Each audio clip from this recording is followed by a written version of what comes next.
Hello everyone, it's Friday night and it is time for the Weekender once more. On this week's show, Ben gets excited for furry feet and furry bodies. I take a look at the wonderful world of EA from Conquest, and Lloyd clicks all the buttons in any order he wants.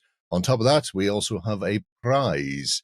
The new Zone Wars skirmish game based on Mutineer Zero from Free League, and the expansion, Robots and Psionics, which is enough to get 4 players into the tabletop post-apocalyptic skirmish world. If you want to be in with a chance to win, pop a comment below the YouTube video, subscribe to the channel, and if you can do the social media things as well, then that's all good. Now sit back and relax, because your weekend starts here.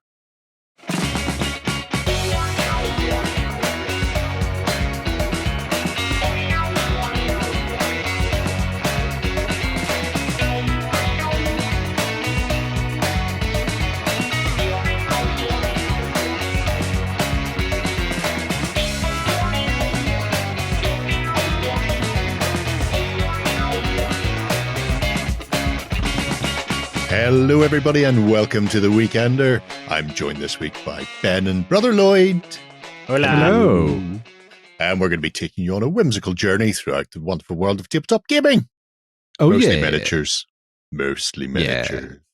Mostly miniatures. It's all miniatures as far as the eye can see. I remember when this used to be all cardboard. Oh, great days, Eddie. Great days.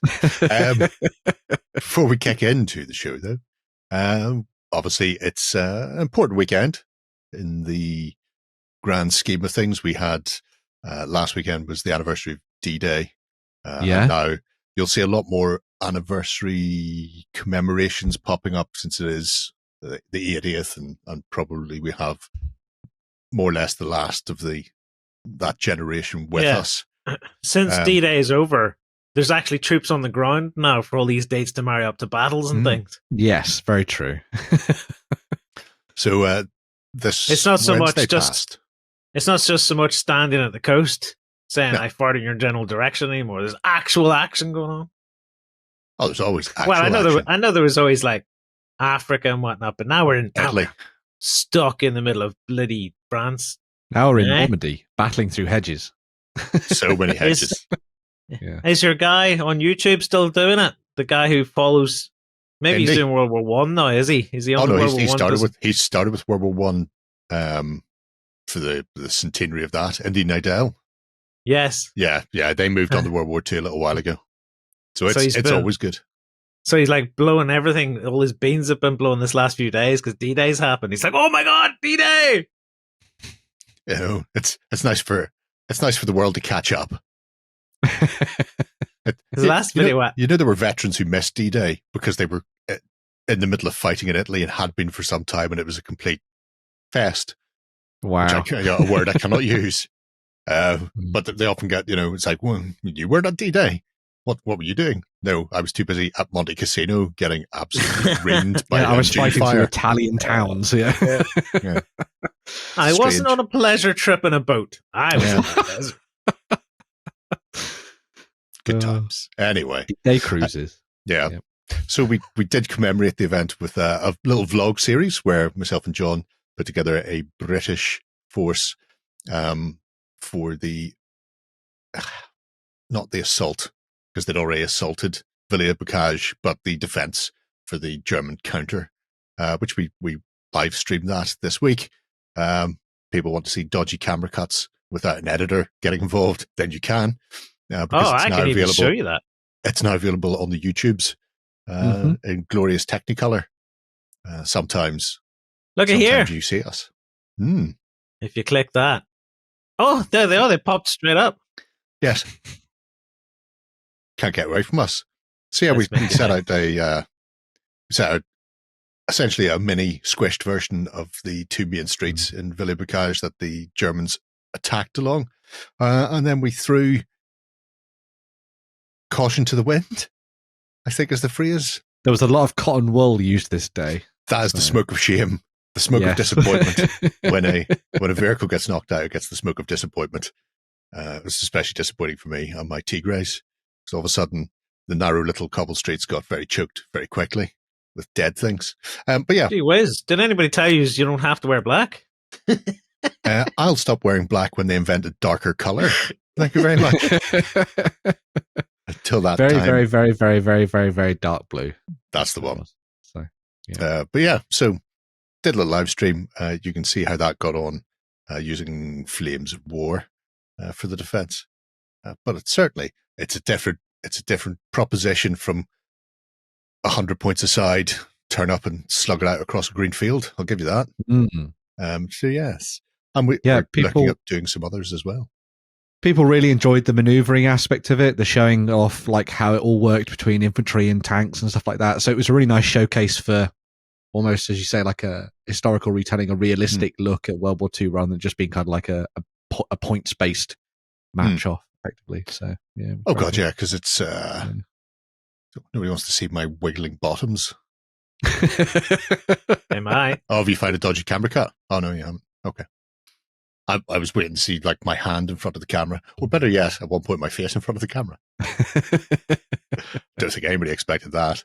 We're doing it live. We had a lot of fun. Yes. Also, just FYI, if you're planning on assaulting over Bocage Hedgerow with infantry, do it quickly before you get flanked. Spoilers for that flank of the battle. But yeah, there's a lot more coming up over the rest of the year as far as big, important actions to commemorate around the Second World War. So we're looking at potentially doing a few more of these. If people are interested, you can let us know. I really want to do Warsaw. I want to do the Warsaw Uprising. Yeah, that'd be great. It's the 80th anniversary of that as well. And I have a sneaking suspicion that what we'll hear a lot about is British and Americans in Normandy. Do you know the British and Americans were in Normandy? They went into the Low Countries. Have you heard about Arnhem? And everybody will ignore what happened over on the eastern flank. And the Warsaw Rising is important. One, like I say, 80th anniversary for that as well. So it might be nice to do that in August. That would be good to document. August. Yeah. Also, it may now finally get around to painting my Polish. It's the only way I'll do it is if I have a hard deadline. Yeah, the ulterior motive. Polish what? Resistance? Polish resistance, yeah. I have a bold action force for them. Or as such by then. Because obviously there wasn't really any Polish troops as such by then. They were not really. The Allies at that point. A lot of them were, but they'd gone underground as resistance / guerrilla fighters. I mean, but they wouldn't have been running in their uniforms at that point. No. If you are looking for stick out like a sore thumb, if you are looking for good early World War II Polish, Cromlech did like a really great little range of them. Obviously, being who they are, which you can go and pick up with just like horses and all sorts of things in it. It's great. Yeah. So, and don't forget, I mean, there were Polish pilots and paratroopers fighting with the British. Fighting with the Brits. Yeah. And in fact, they were supposed to go into Warsaw to support the Rising. And then Bomber Command or Flight Command at the RAF went, we're not flying over there to drop you people off. Because what will happen if we get shot down? We'll lose a plane. How dare they? Where do you go for the maze? Because like when I type Cromlech, the thing comes up now is Bits of War. Bits of War, yep, that's it. Yep. It'll be under World War II in there. I will have a look for you as well. While Gerry continues to talk. It's very decent of you. So yes, there is the potential to refight the Warsaw Rising as is. However, for those people who do that gaming in the gaps nonsense. How do you go to World War II? There is I've no idea, Ted. I'm not beaten by technology. No, I'm not clicking on anything. See that search bar at the top? Put in Polish. We'll start with that. But there is the potential to do a what if. Put it in the chat, Lloyd. Where you can there you go. Go and find it from there. You can actually drop paratroopers in alongside and see how that would change things up if the plan had actually been executed properly. If Bomber Harris hadn't decided that Dresden needed leveling instead, or whatever it was they were doing that particular day, and actually decided to support their allies a bit for once. Right. That may have been very different, having additional reinforcements of well-armed paras landing when the Germans are attempting to attack. I absolutely love that little tankette, by the way. It is the most adorable thing ever. Yeah. It's about the size of the cab on that lorry. It's so small. Mm. One of the things that came out when this stuff popped up was people were talking about, oh, the Polish, why would you want to play as the Polish? They just got rolled over, didn't they? And they're like, no, they fought bloody fiercely. Like, they gave the Germans a serious bloody nose until the whole full-on blitzkrieg came through. But yeah, they were pretty damn awesome. It's a very good example of early propaganda. Yeah. Because between that and the footage that the Germans filmed, where it was all tanks all the time, whereas most of their army wasn't that heavily mechanized in Poland, but it gave the illusion that they were when they started broadcasting it all over the place. Yeah. I love this, right? It's all World War II. Yep. And then what the heck's this? It's not in the middle of it all. Little tactical. Did you not know about the World War II tactical command table? No, I did not. They were very far advanced. Look at the armor they had in World War II. Wow. Fortunately, only the high command got it. Yeah. This is what I like most about this. The early wars, like chucking people in cars. Look at this Polish army. Oh yeah. Vroom. It's the way to do it. And they were still doing it in late war as well. Horches and Kuba wagons and here we go. Some troops. Quick. Early war. That's where it's at. I don't know what you're all celebrating D-Day for goodness sakes. Because people were celebrating that, or commemorating rather, 4 years ago. Celebrating. Woo, D-Day. Go on, you boys. Anyway. So yes. Oh, dear. Keep your eye out for more. Mm-hmm. Whether or not I get the chance to do it comes down to peer pressure, I think. It's pretty much the way that one goes. Yeah. Right. We're going to move us on into some more World War II goodness by the looks of it. Yes, with our Indie of the Week this week. And we're going to be taking a look at some exceptional buildings via the medium of Mad Bob. Because we were... Somebody give us the nudge going, oh, have you seen these? Going, yes, we have. Went, have you done them as an indie? Went, pretty sure we have. But it was a good opportunity to come back and take a look at this for people who were unaware of Mad Bob's range of mad folding terrain. It is wild, this stuff. Yeah. It really is a lot. Now, we've two ways of doing this. Tab on the far right, Lloyd. Yes. Oh, folding terrain. Yes. That's what we're after. Yes. There was a dude who walked into the studio this week and set down a big box of stuff, says, I don't have space for this anymore. Would you like it? And it was all cool World War II stuff with like a 1/48 scale minis and then 148 tactics. Yeah, and then a bunch of this stuff. And I was like, I hadn't seen this stuff in reality. And then Justin whipped it out and went like a transformer. And I was like, what the? But that's why it's come full circle and we're back around to it. In fact, if you want to take a look at the ranges after you've shown people how the foldings work. Yeah, if any of us got one. No. See the last see the last link on that, which is a Kickstarter link. Yeah.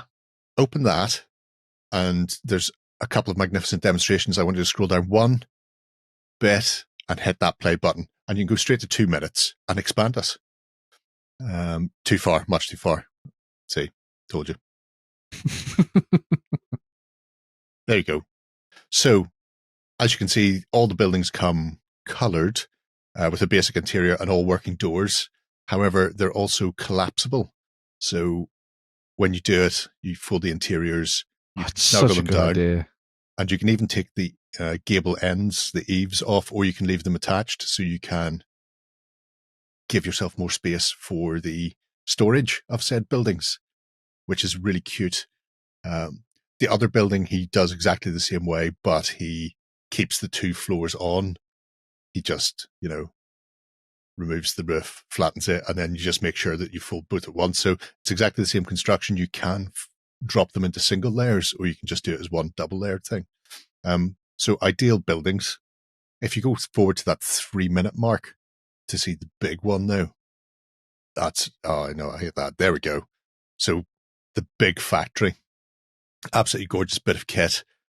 Works slightly differently from the other ones in that the collapsible hinges are in a different formation. But again, roofs come off and then walls go down. We'll say the only downside, if downside it be, is because of the mechanization of the folding. There are noticeable hinges, as you can see them round there, just where he's taking those eaves off at the moment. So you've got those bits sticking out. Yeah. However, I will take that slight detail for the ability to turn around and do this with what appears to be a 1 foot by 1.5 foot building, 20 centimeters by, 40, and then just fold it to that for storage. Such a good idea. I have 15 mil buildings at home that take up more of a footprint than that does when it's collapsed down completely. So after that, he just goes through more of the range and shows how they collapse. They all collapse the same way. So that gives you an idea of what the folding buildings are. So if we go back to the website, please. So currently there are a couple of buildings for Americana, which is good if you want to do the Chicago way, bootlegging, that type of thing. I think it's literally 2 red brick, brownstone type buildings. So not a huge amount in there. But then after that, you can see there's the more European / Coronation Street style red brick buildings, which is a really nice range of stuff, including your industrial. So if you want to recreate, where's Coronation Street set? Manchester? You want to recreate Manchester for some reason and then bomb it? No, nothing good has ever come out of Manchester. You can do that. If you bought, I know it sounds expensive, but if you bought doubles, you could have like proper intact buildings, and then you could pull them apart and put in the destroyed bits that you've whacked together. Maybe he has destroyed versions as well. There's a couple of destroyed versions. There are some ruins, yeah. But I just like the idea of going from full intact, and as the battle rages, the buildings turn into rubble. In a similar way that Micro Arts have done. Yeah. I mean, it's not beyond the realms of possibility if you want to do it. Cost-wise, they're not particularly bad. Considering for pre-painted stuff. The pre-painted bits. It's a nice set. He has a very simple system which goes in scale, essentially. So you've got size 1 to size 5. That big factory is size 5. And then the little single-story shack or shed is a size 1. Right. But even for these, the sort of the standard 2-story buildings, 20 quid, that's a bargain. Really 28 mil that you don't have to do anything with, and then you can collapse it and fold it away. And if you're playing skirmish games as well, so you're only playing on like a 3x3, 4x4 table. Yep. Probably going to need a handful of these, probably 3 or 4 to make a little kind of like Hamlet or something, or a street. Yeah, you can start small and go from there. The stone buildings, those cottages and the castle, the church. Actually, it's Castle of God.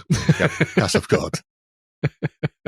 Just getting a few of those and then doing it as a village or a couple of buildings out in a big greenfield. Church is particularly good for that. You don't have to go ham right off the start and build an entire terraced setup with very true. with Woolpack or whatever the pub's called, Coronation Street. Emmerdale. I don't know. They all look. I've never watched any of them in my life. They all look alike to me. You can crash a plane into Emmerdale though. That's okay. Oh, well, that's good. Happened. So that's historically accurate. Yeah. This stone stuff and the sort of rendered stuff would be more the sort of stuff you're looking for if you want to do Normandy type of, wouldn't it? Rather than, you don't want this red brick stuff. That's not Normandy looking. No, the red brick further inland. But the rendered in stone are good for 300 years ish. Pretty much. Oh, I see what you mean. A time period of 300 years. Yeah. They wouldn't look out of place if you stuck them down on a table for Napoleonics. And then you can just keep on fighting across them, through them, and over them for the next 300 years up until you hit World War II. So that's really, you're saving money when I think about it. When I think about it out loud. I mean, it'd be madness not to buy it. No. So yeah, I really like the stone in particular. It's fancy. I would put stained glass in those windows though. Oh yeah, Just here. Yeah. By 100%. doing what though? Would you just draw it in with like a marker? Overhead like, projector pen. And Yeah. acetate sheets for your overhead projector. Acetate sheets cut to size. Yeah. Yeah. Oh yeah. But would you could do that. Would you just draw black lines for the leading then? Yeah. That's all very doable.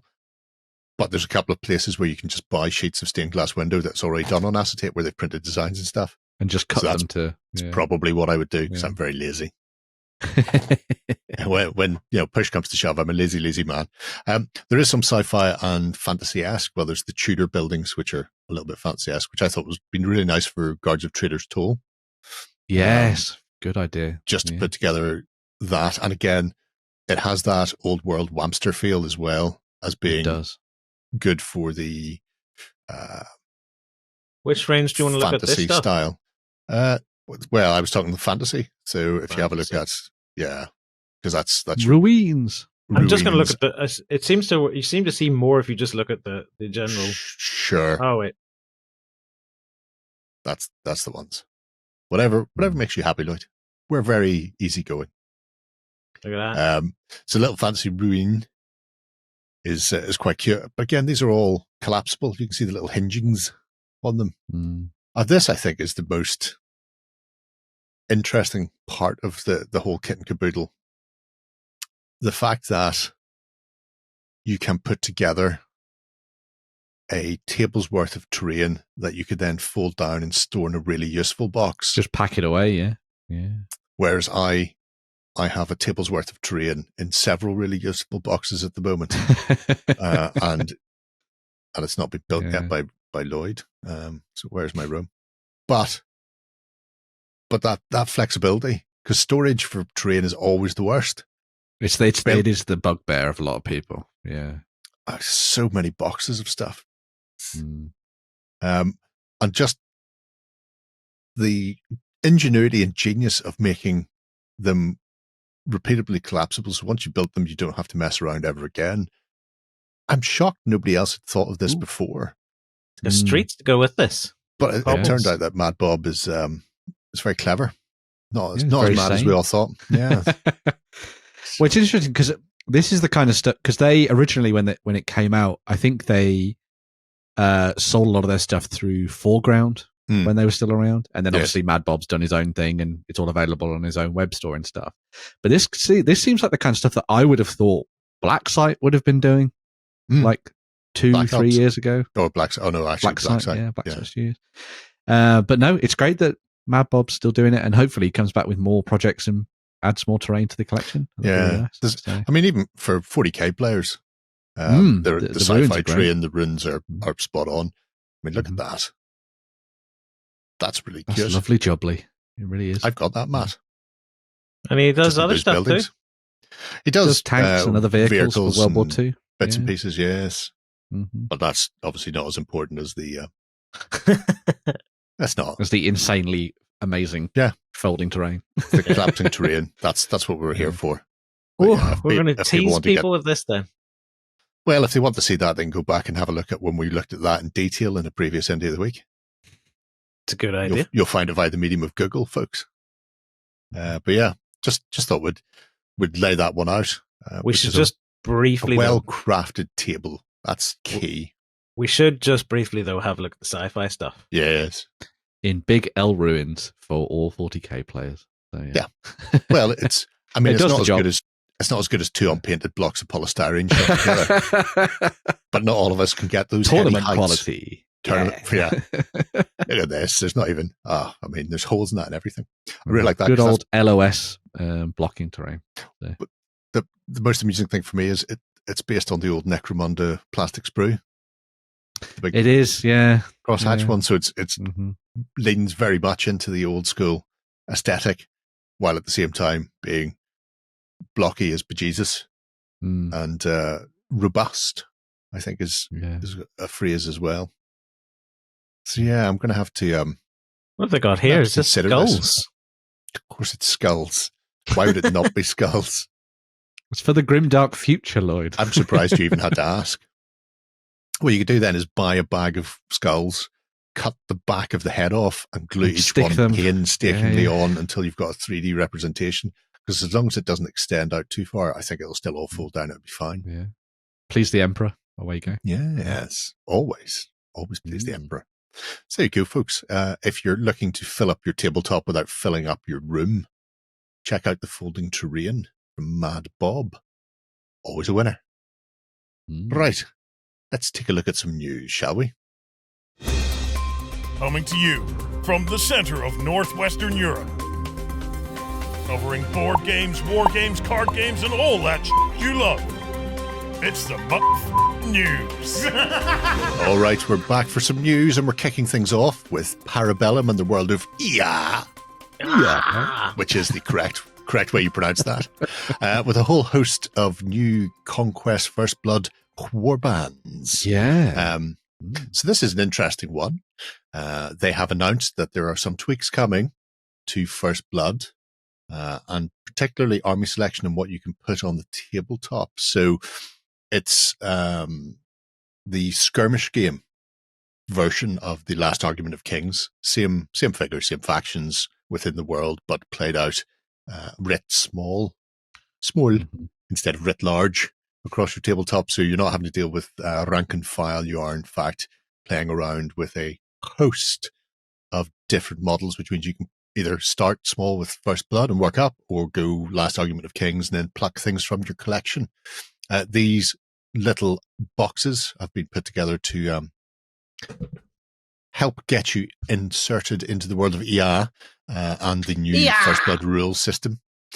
So, as you can see, there is the Dweghome first, which have got a set of various infantry types. So these are dual kits, so they're listed in one way on the box, but you can build them in multiple ways. So you've got the Hold Thanes, which can also be ranged Bastille attackers. You've got the Hold Warriors. Is this the entire box contents we're looking at? That is the entire Yes. box contents, yes.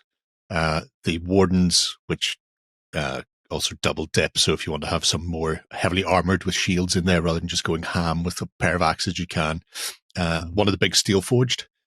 So if you need a factory-made golem full of flames and fun and function to flail at your opponents.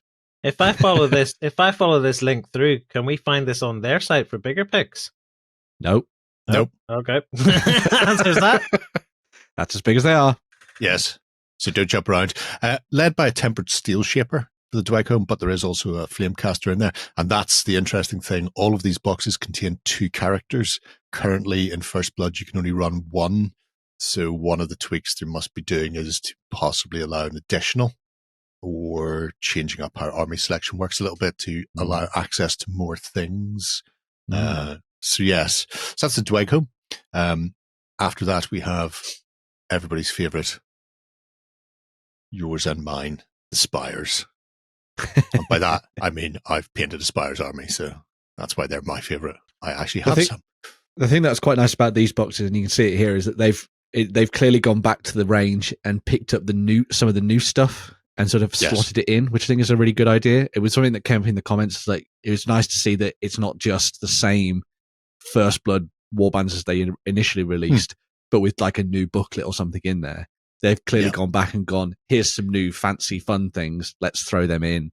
So you've got something a little bit more interesting to play with. This is a prime example here, because you've got a Biomancer in there, which will be your leader, but in place of the Force-grown drones, which are the original Spires plastic infantry, they put in the new bound clones, which can also be onslaughts.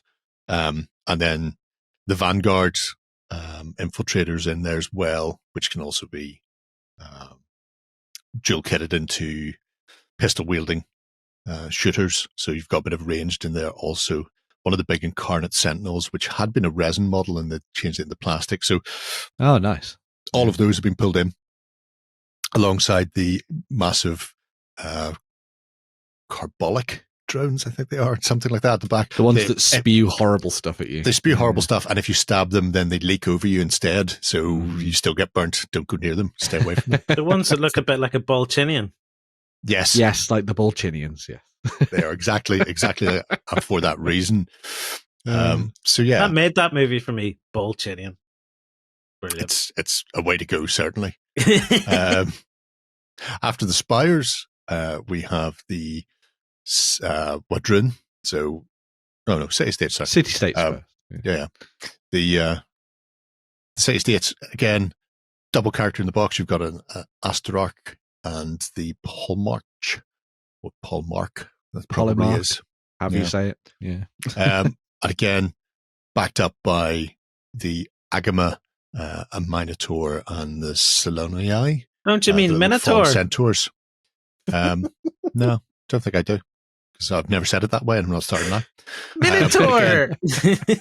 Again, they can also be dual-kitted, so while they say this is what's in this box, and they've got quick start guides, so they may have been built with a specific idea of here's what you build to get you if you've never played before. But there's the option in there to build them as the alternative versions anyway. Yeah. So you are limited to a minimum unit size in First Blood of 4 for standard infantry and then 1 for the big things. So they have given just enough for a unit of as a starter. So if you build them as a Gamma, you can't use them as the Thoracites. If these are starter sets, then how big beyond this does like your average game go? Like twice a starting game? No, easy tiger. A starting game is 800 points. That force currently, and like I say, they are changing the army selection, so I'm not entirely certain how it's going to pan out. That force comes to around about 600-ish. So you could certainly play you could use these boxes to get you started, and then you may only need to add a few bits and pieces. More thing in, one more box of stuff you like, etc. Yeah. So because they're dual kits, picking up a box of something and then splitting it half and half to make the 2 different unit types is probably enough to get you up to that 800. And then it all works for last argument of kings in the end anyway. So yeah. If you're going to go the next way, yeah. So it'll be fascinating to see where they go with those as expansions anyway. But yeah, a few more to get through them. So we have the Quadron should be up next. Mr. Man. Rocking things like the chieftains in there with slingers / hunters. You've got your brave and blooded, and then dinosaurs. My favorite, the nicerest of all things, dinosaurs. Yeah. There are also the new Wadrun veteran and chosen dual kit models in there as well. So the hard hitters for your sort of your medium infantry. It's interesting that they went with the dinosaurs for this one as the little swarm pack thing, because they had the potential to put in one of the big lizard types, or they did, or the raptor riding ladies. So either of those were viable to throw in a sort of thing, but they went with the swarm of, I was going to say chaff there, but probably best not to annoy those little things because mummy's never far away, and an apex predator. Apex predator biting at your head is never a good thing. No. Post Wadrun, we have the Nords. And again, a chance to. These Lovely are pretty much, pretty much all new models for the Nords anyway, because they're all relatively exciting and new. So a shaman in the mix leading things along with your Ulf Hidnar or your Valkyries as well. Valkyrie medium infantry who are tight. You do not want to mess with those ladies. You will get absolutely spanked, which is probably a good way of doing it. Spanked all the way to Valhalla or whatever the equivalent is in EA. So it's still Valhalla, but it's just worse. There you go. It's just a terrible version. It's just worse. Everything's always just worse there. And one of the Fenrir beast packs as well. So a giant cavalry BT monster thing. Obviously, you can see that they're sort of slewed towards infantry in the main. simply because I think it probably works better. Yeah. You will see one thing that isn't like that, though, coming up shortly. But the fun dead come first. And the people responsible for everything being worst. Yeah, it's Haslia's favourite, it's the Old Dominion. So Hierodeacon in there, backed up by some of the Morai/Keres infantry, and then Legionnaires and Varangian Guard, and then a massive brute in the form of one of the Carotids. So that's essentially a bolt thrower on, I was going to say legs. Not really legs, stone column. Look, Lloyd, one of your least favourite things ever, a plinth, but this time the plinth is part of the model, so you can't remove it. Have to live with it. Nice. I do like the Old Dominion. I could, specifically for the Old Dominion's sort of idea that, sure, we resurrect a lot of things, but at the same time, Does this game have line of sight in it? why not moving statues? Yes. Like true line of sight? No. So I don't need to rip her top half off and just put it tiny on the bottom of the base then. And it goes, well, it fell over. Now she's lying You on the ground, gave just me- firing up whatever it is. Yeah. That's why people took True Line of Sight away, because it's a terrible idea for a miniatures game. And any miniatures game that uses it needs to go and have a long, hard look in the mirror and think about what you've done. But the last of the new boxes for First Blood is the 100 Kingdoms. I like this one a lot. And this, one well, you would. It's got one of the new Kniggets, so the Order of the Sealed Temple. It does. Oh. Which are interesting people. Let's put it like that. They're interesting. The backstory for a lot of these is fascinating and it's worth having a look into the lore side of them as well. But they're backed up with some hunters and some Gilded Legion. But again, the hunters could also be longbowmen. Yeah, And the hunters Legion are could be one of my Household favourite Guard. units they've done in a long time. I When you really say- like those. When you say longbowmen, it's just different arms then with longbows to stick on, or what? Yes. Pretty Same much. poses. Oh, cool. Yes. So the only difference there is if you're going longbows, they've got Yeah. greater range and a ton more attacks for firing, but they're absolutely pants in melee. Whereas the hunters are average to decent in melee, and average to decent in ranged, but they've got a shorter range because of it. So you gain a dice of melee, you lose a dice of shooting. So it's like 2 and 2 as opposed to 3 and 1 for the longbowman. If that makes sense to you at home. Congratulations, you're aware of how maths works. Count me out. No, right. And again, a couple of resin heroes in there. So I think throughout all of them, they're all resin heroes. You've got your drill master who'll be screaming into people's faces, and an imperial officer who'll be whispering gently into the drill master's ear, telling him to scream louder. Some of That man wasn't good. Scream some harder. of the sets actually come with premium versions of the characters. So if you didn't get them in when they first came out, they are actually back in these box sets. So there's some really nice alternative sculpts, which are obviously very good if you're then going to expand things out to play bigger games as well, because you'll have different models to represent those characters, which is always good. Yeah. So yeah. Yeah. So all the books come, or all the boxes come with the quick start book.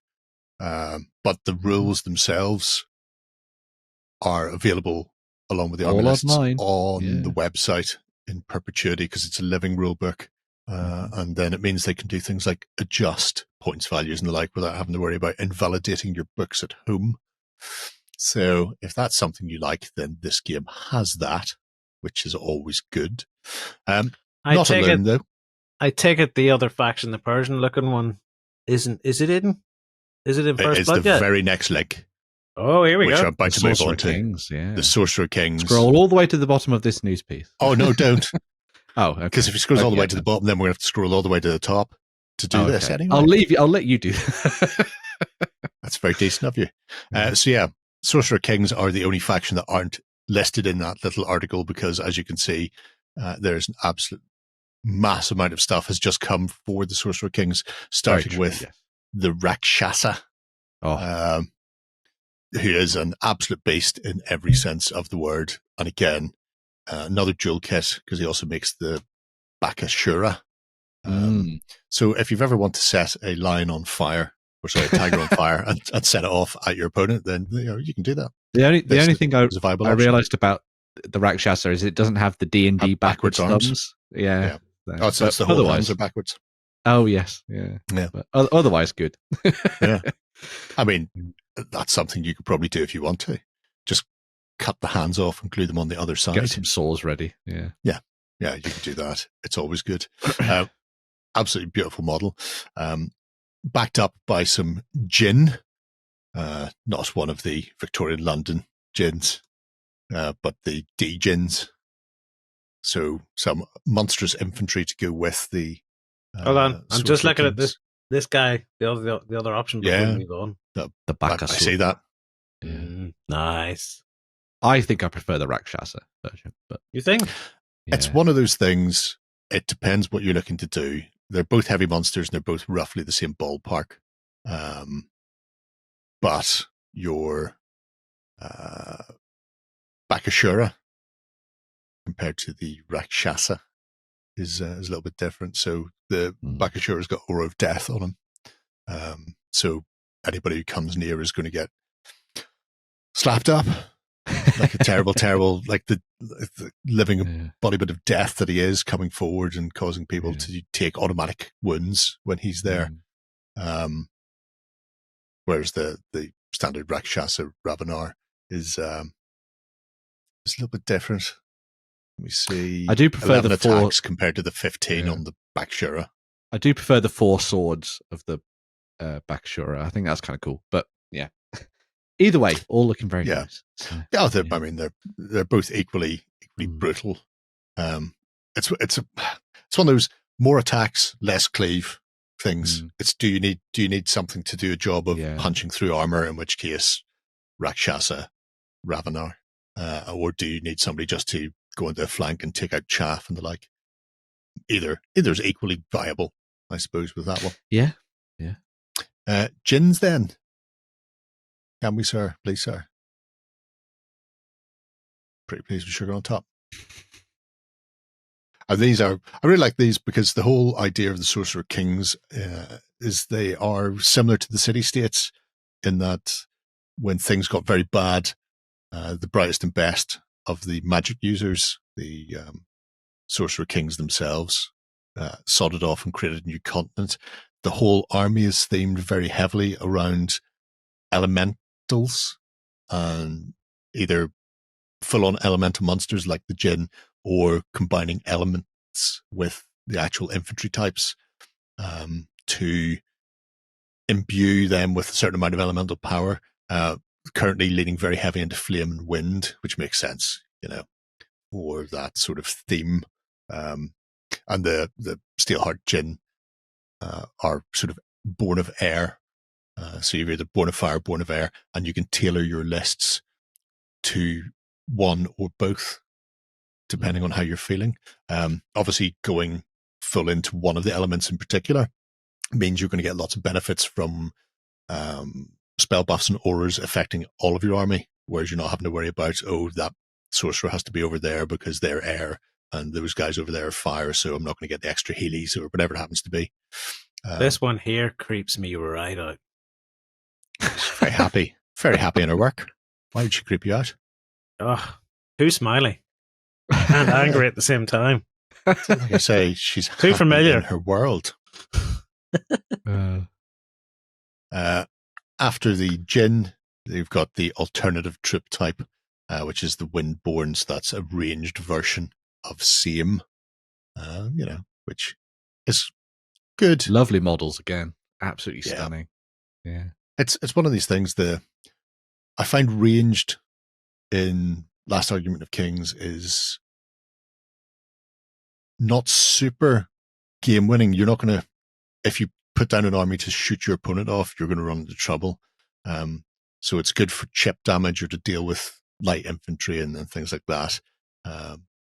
Don't really lean into one or the other. Taking a combination is always good. Just always have something in your toolbox. So when it comes to putting your force together, you might go, well, these will be my long range, and therefore I'll use some other thing like the infantry types in a more full-on melee way, Yeah, it's fancy stuff. There is one of the Sorcerer minis, which is actually, she was a pre-order special, wasn't she?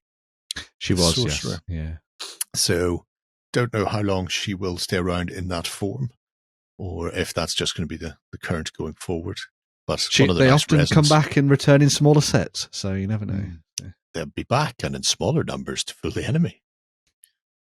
But it is just a standard sorcerer, which means you could run it as any of the sort of character types that are available within the Sorcerer King list. So if that be Maharaja or some form of Raj or Sorcerer itself, because there are three that are very mystic / attacky based. So even though she could be the sorcerer, she could also easily be some of the larger characters.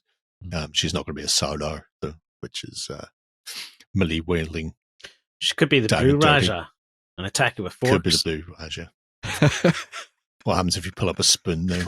Just to trouble them. All of that is available in a variety of ways. So you can pick up the single boxes and miniatures and the like, or you can grab one of the First Blood starter sets. So this is the Sorcerer King version of what we've just been looking at, which is really nice. Because again, you've got dual kits in there. So even though it has the Raja Kur as your sort of your hero, backed up by the Ifrit and the ghouls. Look at the size of this guy. They don't have to be fielded like that. Yeah. Again, they could be split down or rebuilt into the optional or second chance for your unit. So you've got tons of options with any of the First Blood boxes, which is always great.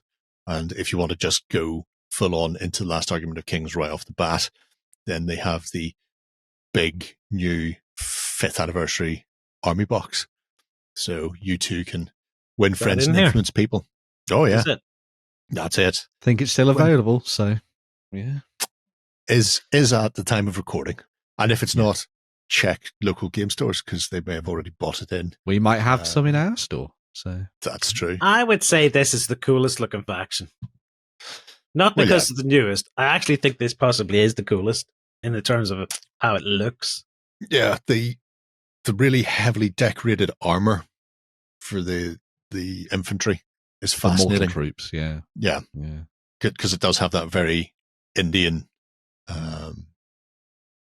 style and feel to the actual sort of, equipment, where they've gone, we really have the best of all things. We're great people, and we're not utter scumbags who locked a load of civilian refugees out and then destroyed the peninsula behind them. And that will at no point come back to bite us on the backside. Painting all this rimmage, though. Painting all the rimmage. Gee whiz. Yeah, it's fine. It's great. I suppose dry brushes and washes. These models are bigger than your standard sort of model anyway. 35 mil, mostly. So mostly. Yeah. What else is there? Oh, that's it. We got to the end of it. Yeah. What's this other link there? So if people are wondering about any of these, they've revamped the website recently. And if they come here, this page is great because it has all of the factions, one little box, which he's dived away from immediately. He's where? Like a squirrel on a HD. One little box each, yeah. Yes, where it gives you a paragraph of text, but 2 links. One of the links takes you to a full bit of lore and backstory about the faction. I'll read more. And the other one takes you to, not the army list because it doesn't have points values, but takes you to the army roster where you can pull things up and compare and contrast. So if you want to find out if they're for you, it tells you all. And then I think the very end of those sort of lore passages, it tells you a bit about how the army fights. So it's a great way to just go in and go, right, 8 factions now, tell me what they're like. The models are cool. Do I want to play them? Read a bit about backstory. That's the best way to go anyway. Yeah. Well, sometimes you go, the models are cool. Do I want to play them? And it goes, they are super ultra defensive. And you go, I've never been defensive in my life. This is not the faction for me. I will take Nords and attack. Thank you very much. Yeah. If you do want to do the ultra defensive, then go City States. So yeah, it's a nice little page for people to drop into to have a look at various bits and bobs and see how things pan out. And then obviously the army lists in there as well is all Built-in searchable. There's probably a word for that. Interactive. Is that the word I'm looking in the army roster? So when you see things have a rule like brutal, you can just click on it and go, oh, that's what brutal does. So it tells you there and then. Lloyd's got lost clicking on things again. God bless. I'm trying to show people all the different options they've got here. Yeah, we've seen them all. We've literally just looked through all of those. They were on that page that you were scrolling through. Look, there's writing about them. You can lose yourself in the lore of these entries. Would you like me to click here then? Look. Yeah. I would love you to. Click on another one as well. Click on something below from the regiment side. Ooh, side-by-side comparisons. Oh. Which means where you have a dual kit that make either or, you can pull them both up and have a look at them as they stand and go, do I want to do longbow or do I want to do the hunters for the 100 Kingdoms? What are the pros and cons? What am I losing? What am I gaining? So, yes. Oh, and you can pin things, so you can just be like, all right, I want to compare this versus all sorts of other things. That's neat. Yeah, this is going to be my anvil. What other anvil options are there? Let's see how they match up. And then go down through and go, yeah, this one isn't going to be the one for me. I'm going to stick with whatever I'd originally pinned. Way more usable than any official Games Workshop app. There we go. They're being too fancy for their own britches there. Look, the fancy boys. They are that. So yeah, First Blood coming in an extravagantly new version later this month. All of those sets, the Sorcerer Kings ones are already available, I think, to get your hands on, but all the other First Blood Warbands will be out at the end of June, so you'll be able to get those and start playing your games in July. So obviously, if you already have armies out there, just dive in, check out the rules. They're all free online, and then you can start building new warmats and having some fun. So very nice. Cracking. Right. Wargames Atlantic have also been cracking one off. They have. So a couple of new plastic kits were released for pre-order. I think it was just after UK Games Expo or during UK Games Expo. These have come from their Atlantic Digital range, effectively, and they've been brought into the realm of hard plastic. Hips. Yum, yum, yum. And so leading the way, we have a set of werewolves. We're werewolves, not swearwolves. Which is a fantastic kit of 20 of these for you to dive into and start building. It's a multi-part kit, so it's very modular in that sense. So you get the bodies, and then you can just add on whichever heads and do we have any arms sprue shots? we do. There we go. Down below. Yeah. So yeah, just mix and match them however you see fit and build your werewolves for all your different games. Obviously, the box has been themed for it to be fantasy, but you could use these in pretty much anything. I like the idea of sci-fi werewolves on a spaceship. Sounds like an awesome sci-fi special, that, to me. Put them into Spectre operations against a team of dog soldiers. Soldiers out training. Yeah. Yes, that would be amazing. There is no spoon. I really like these because when they announced that they were coming out, it was like, oh, werewolves. I defaulted to thinking of them as 40mm square based werewolves, monstrous infantry size werewolves. And they've not gone that way. They've gone with large infantry. So they fit on a 25mm square perfectly. They've put them on something horrible there, but I don't know why. Square bases, they'll fit on squares. Great for obviously throwing to the mix if you're a dungeon master who wants to add werewolves into their miniatures based on role-playing games. If you're playing anything like Rangers of Shadow Deep, or you're playing Silver Bayonet, any of those games, Frostgrave, etc. Throw these in as really nice werewolves for you to come up against in those games. If you're going to do like Canada for the Silver Bayonet, throw some of these into the woods and the forests and things. That'd be quite nice. Also, as someone who quite likes Werewolf the Apocalypse and to a degree the Forsaken, I am really tempted to pick these up and paint them up as each of the different tribes from the Werewolf role-playing game. I think that could be really awesome. So you do like all the different variants of what would that involve? Silver Lords. What sort of different colours? Different colours, adding on accessories and things like that, and playing around with them a little bit, doing some kit bashing. So, yeah. Doing your American Indians, throwing in some harp wielding, Fianna Bard, stuff like that. I'm Glass Walker with like a laptop case strapped around him and stuff like that. Yeah. Scumbags. I'm looking at them from the point of view of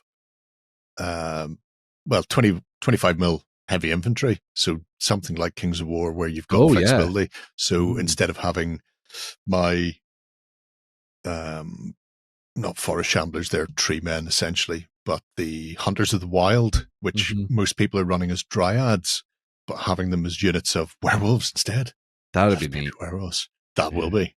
Because, I mean, if something's going to come running at you as a pack out of the woods, it's going to be that. A bunch of werewolves. I just think they've managed to nail the proportions. I always say this about werewolves. You can get some that have been sculpted and they just don't look right because their heads are just way too big or something like that. Yeah. But I think Wargames Atlantic have done a very good job there. Oh, they've been. Speaking of proportions. Yes. This next release has some funky proportions, doesn't it? They're squat. Quite. So, as well as doing the werewolves, they also released a plastic kit for what they've called the Sneakfeet. If you're a fan of classic Warhammer 40,000 and actually modern Warhammer 40,000 as well, these would be your Ratlings, for example, in your Astra Militarum / Imperial Guard armies. The folks at Wargames Atlantic have put together a big plastic set with 24 of these lovely buggers.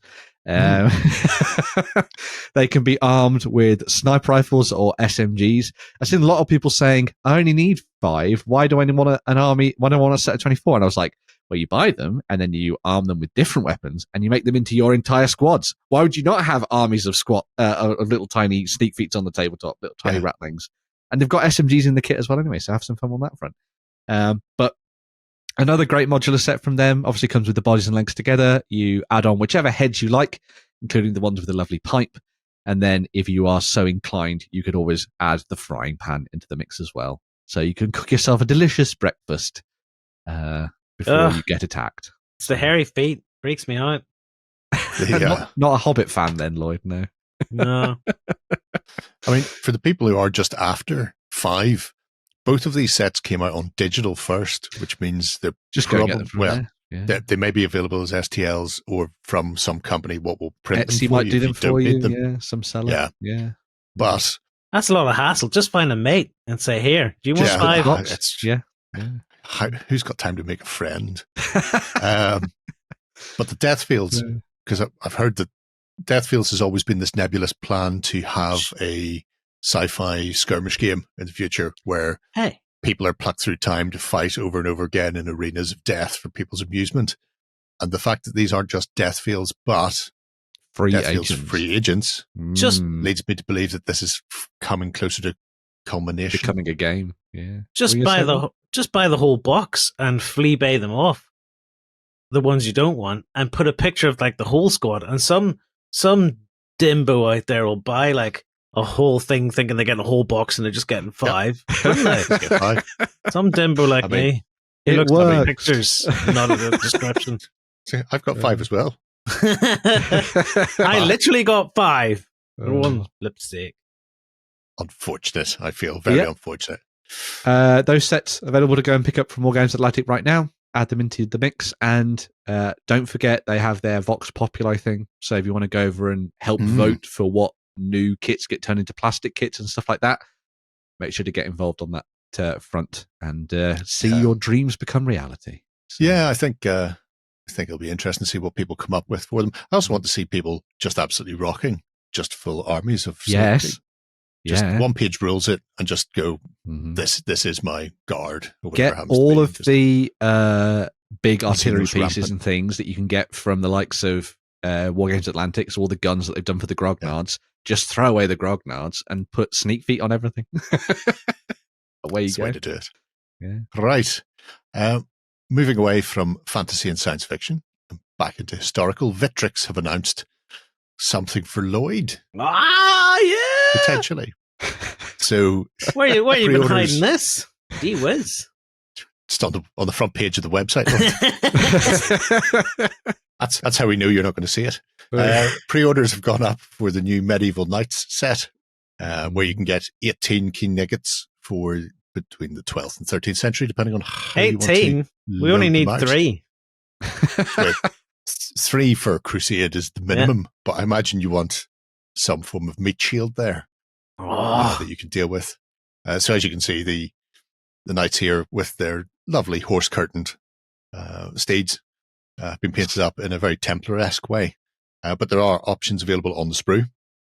So you have a whole host of helmets from the sort of late Norman period conical helm, which is good for early Crusades through to the sort of halfway house before you hit the great helms.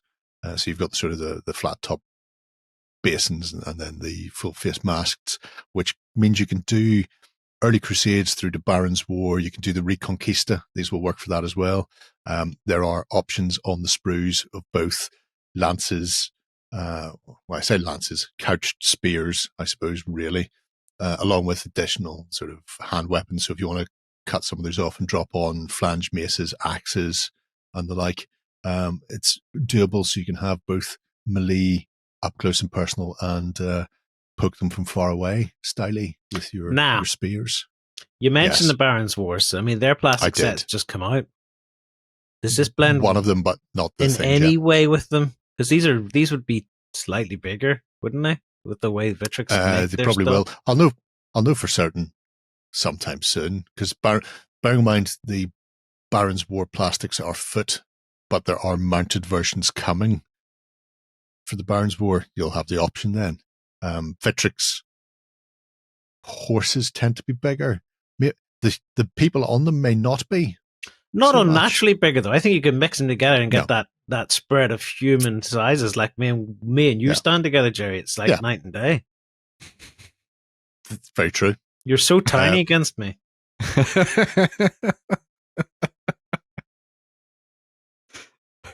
We'll not discuss that any further. People in the comments can let us know what we were checking. So, as you can see, they've done some really nice paint jobs. Some really nice paint jobs leaning into the extravagance of being nobility in the 12th and 13th century. So you can absolutely floor it with these. I love the dynamism. Again, it's the one thing that Victrix do incredibly well with their mounted troops and their foot troops, is they always make it look like they're in the action, like they are in the middle of fighting, and especially with their horses, they actually look they're properly galloping towards the enemy, ready to smack home. Is this pre-order? Nice. Pre-orders, yes. Oh, Medieval Knights, click it. Add to basket. Oh, do they only have this? They don't have any foot troops to go with this yet, do they? Nope. Oh my goodness, they've gone the other way. So Footscore went foot troops first, and then horsey men, and they've gone horsey men but no foot troops. I am going to go out on a limb now and say I'm fairly certain Victrix have been working on them, because I think we've seen the renders over a year ago. I think they're doing foot knights, and they're also doing the armies of Islam as well. So they are going to have the full-on Crusader selection. That's the one I'm really keen to see, because there's a dearth of good Islamic troops, and sometimes you just want some Seljuk Turks as well. I gotta say, the Victrix stuff has really rounded out. See their Dark Age and their medieval ranges. It's like, it's superb. My goodness! I can, because I think every single one of them is in the cupboard behind me. I don't have every single one. Gee whiz! Well, you should buy more then. You're just too greedy having every one. Flipping hell!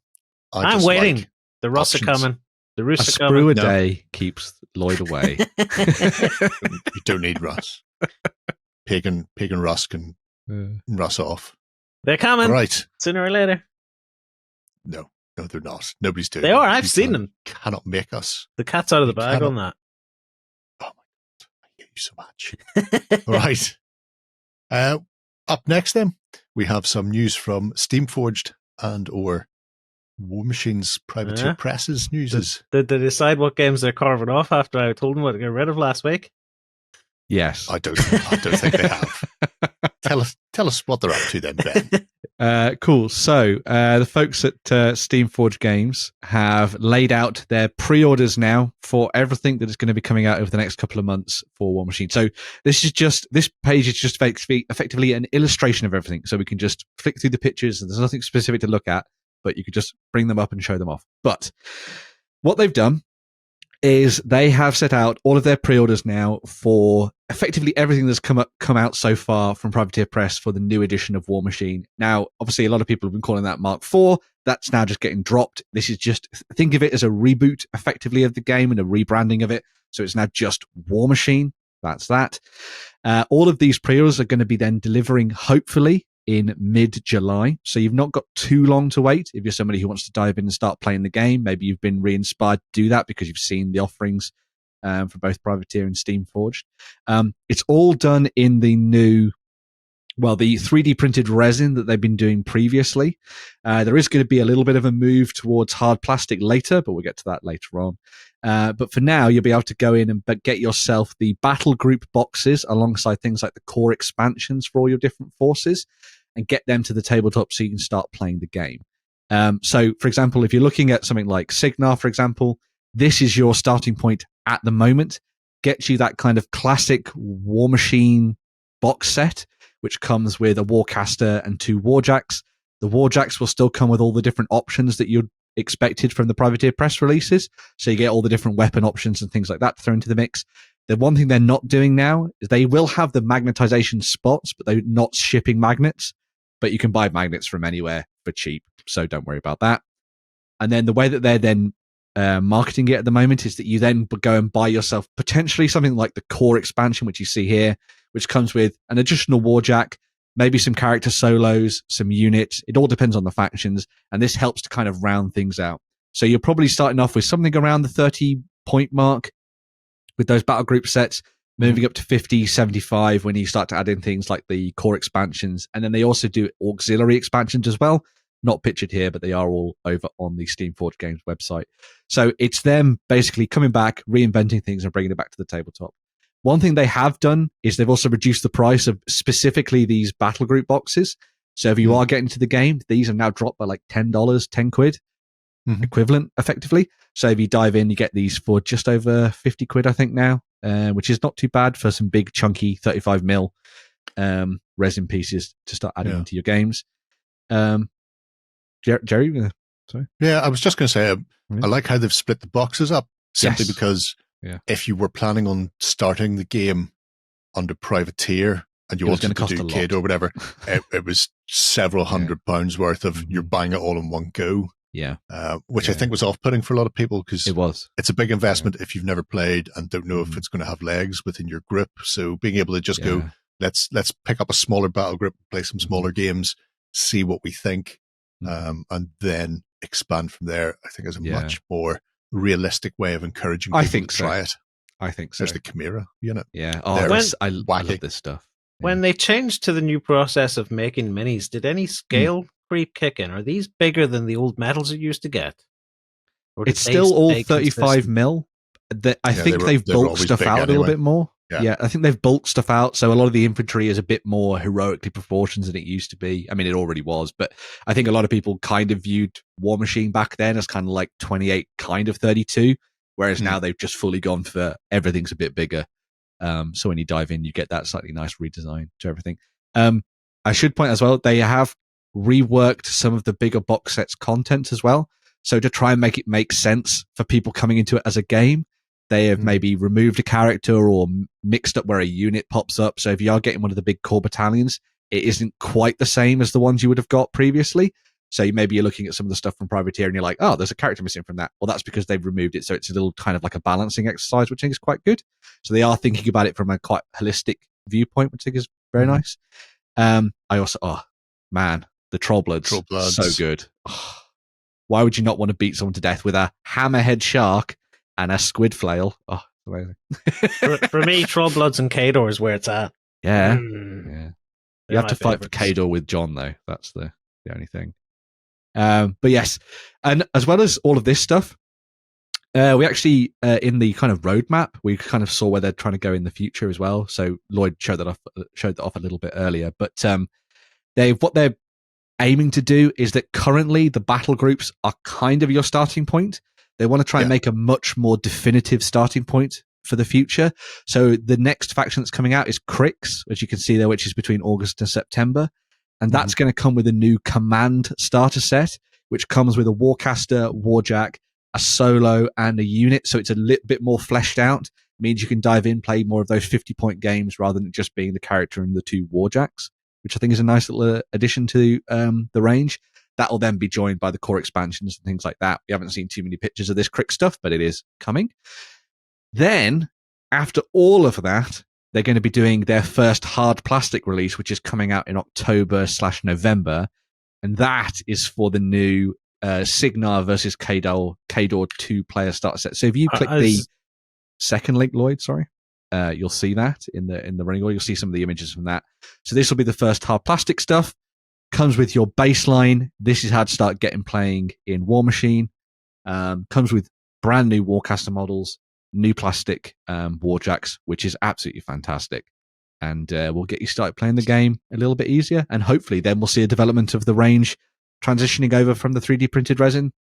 Yeah, that's what I was going to ask. So This is the direction they want to go. They want to go back to the hard plastics, yes, and get away from this 3D printed stuff. Mm-hmm. I think so anyway. That seems to be the direction. It's a bit weird though. It's a bit weird if you're looking at the game thinking, should I get into the game now? And then you're thinking, oh, well, I won't. We'll wait till I go back into hard plastics.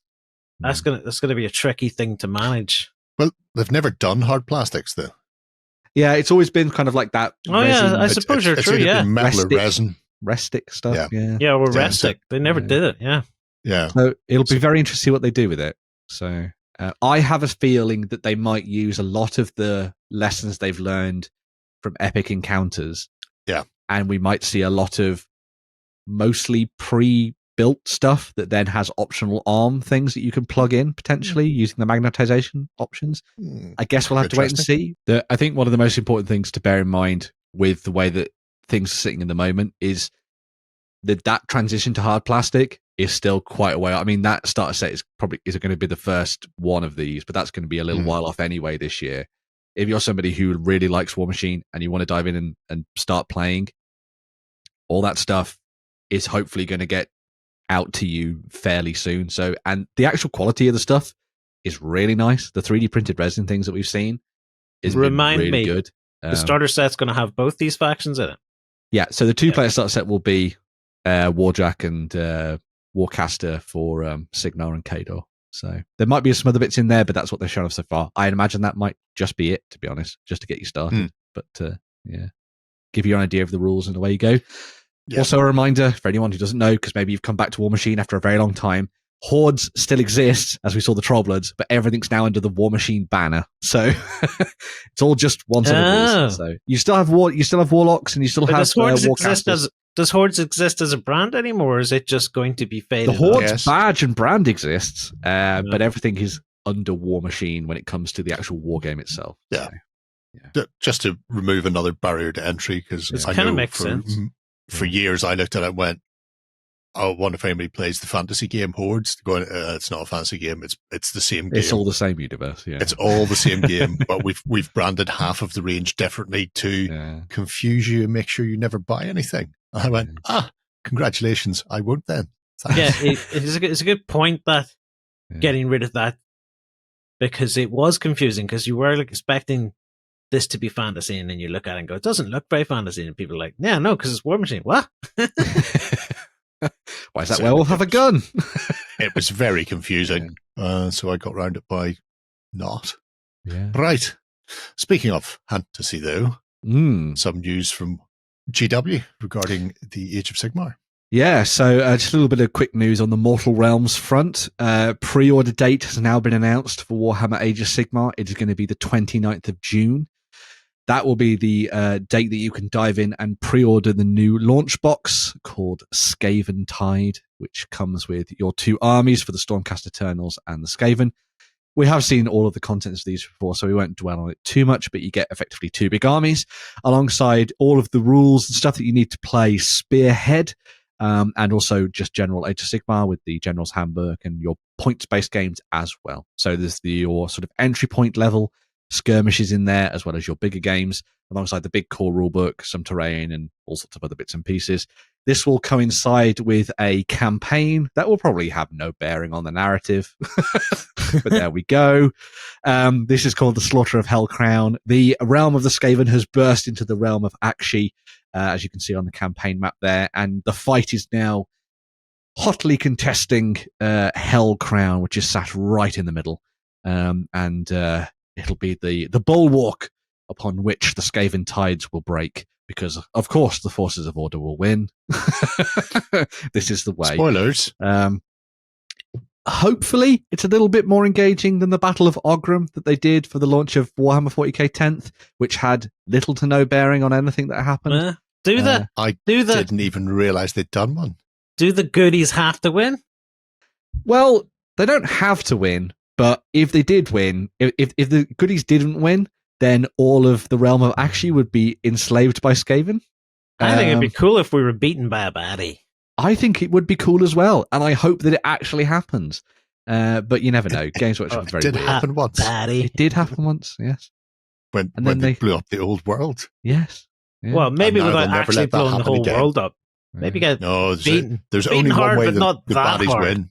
Yeah. No, It's the like baddies all win of by blowing up the whole world. it's like all of Abaddon's 13 all of Abaddon's Black Black Crusades. Crusades. Only one. All of them were supposedly effective, and then one of them actually was, and they blew up Cadia. But yeah. So yeah, maybe they Just will after do they something released fun. plastics. Yeah. Here's the plastics. Oh, the world's gone. Why have you done that? Oh, they're all elsewhere. There was loads of them in other places. Acadian regiments afar. But yes. Yeah. So yeah, you'll be able to dive into that. The pre-orders, as I say, 29th of June. The actual full release of the set will be on the 13th of July. So it will be like a 2-week pre-order for that one. You'll obviously be able to pre-order it from us at store.tabletop. So make sure you go and check that out. And then the campaign begins on the 15th of July. So Buy you've got 2 merch. days to build your armies, and then away you go. So There is no merch. There is no there is only Zool. But yeah, there we go. Right, yeah. Mm. Age of Sigmar, fun and games. Mm. A lot of people keen on the Skaven in that anyway. Really? Yeah, it looks There's amazing. nothing else. Yeah. More time. Yeah. And the old That's world. it. And that's What? why. What other GW plastic crack have you got for us this week? So this is resin crack, actually. Oh, with it's a little bit of resin? plastic thrown in. Mm. Yeah. So, well, but not fine cast. Never fine cast. So Warhammer the Horus Heresy pre-orders. There's some new stuff coming up to support the Battle for Beta Garmon, which is the new big black book for the Horus Heresy. We get a couple of character miniatures thrown into the mix from the defunct but not defunct. They're just in the background working, we promise, Forge World. So leading the way is Shadrach Meduson, who is one of the survivors of the Drop Site Massacre, who brought together both the Salamanders and the Raven Guard as part of the Shattered Legions. So if you're somebody who wants to play as that big mixed force in the Horus Heresy with your loyalists, you He's have that looking- option. He's looking pretty sharp for someone who survived the massacre. Exactly, yeah. I bet he hid under a rock. I'm sure He he's doesn't not even cool have one drop whatsoever. of blood on him. No, not at all. I think you need to get in there and start flicking paintbrush blood at him. I can't even eat my dinner in the evening without looking like I've murdered someone. Spaghetti bolognese, anyone? That's a you Oh, thank God problem, for that. Yeah. Lord. See him now putting a bib on. As well as Shadrach Meduson, there is also Hibu Khan. So this is an interesting character for the White Scars. The White Scars were one of the legions that were kind of like half and half between siding with the War Master or the Emperor. And some of the White Scars tried to join with Horus. In the case of Hibu Khan, that's one of them. Although he was bested in combat by his legion and then decided to go on a kind of like a repenting crusade throughout the galaxy, carving people up with his badass sword. So he was nearly a traitor, but now he's a loyalist. I like his little furry bit at the end. He'll slice you and tickle you at the same He time. can, yes. Ooh, you dying. Tickle, tickle, tickle. On the traitor side They're of being things, attacked by cats. yes. Just dangling. Yeah. On the traitor side of things, we have 2 new miniatures for the Sons of Horus. So the leading one is Tybalt Mar, as you can see there. I always love how militaristic and badass the Sons of Horus look. He is on a little bit of a crusade to kill Meduson and make sure that the Shattered Legions are properly broken and grounded to dust. So if you're going to be playing out a fun little bit of a rivalry, you can have Meduson and Mar going up against each other, which I think is quite nice. And then the last of the miniatures is Little Horus Aximand. I'm sure he loves the epitaph of Little. So he is a rather zealous follower of Horus, you might say. Always there to make sure that he enacts the rules of his War Master. And he is very particularly good at escaping deadly wounds that might destroy otherwise normal Space Marines. So another fun miniature there. Cool little thing for these guys as well, for those characters, just before we get onto those. They all have named weapons. Anybody who has a named weapon, I think, is a freaking badass. It doesn't matter. These all guys I want to do don't is quote the Hound. These guys don't can't Google that, people. Go to YouTube and check the Hound naming swords. Yes. It doesn't matter though, Ben, if they've got named weapons. None of these guys matter. They've no rocks under their feet. Oh, so they're not heroes. They're not important enough. Yeah, very true.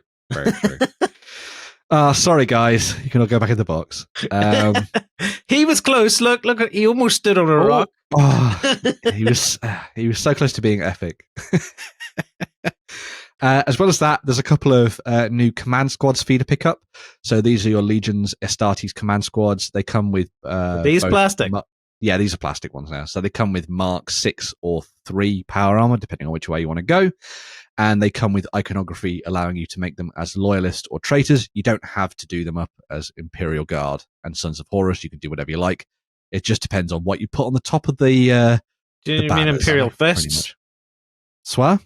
What did I say? Imperial Guard. The tongue. Doesn't exist. Imperial Fists. That's what I meant. Custard Marines. Custard Marines. So yes, you've got options for those.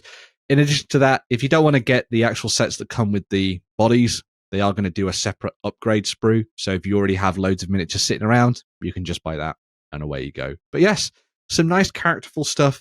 I love the fisty ones. I would play the fisty ones, but I'm crap at painting yellow. Undercoat them in pink. It's the best way forward. Oh, I'm going to have to try that out. There you go. Yeah. Pink and then yellow contrast over the top. Away you go. It's a top tip from Ben. Well done, Ben. Thank you very much for all the news. We're going to have a quick swish. When we come back, we'll round out the show with some 3D printing and Kickstarters.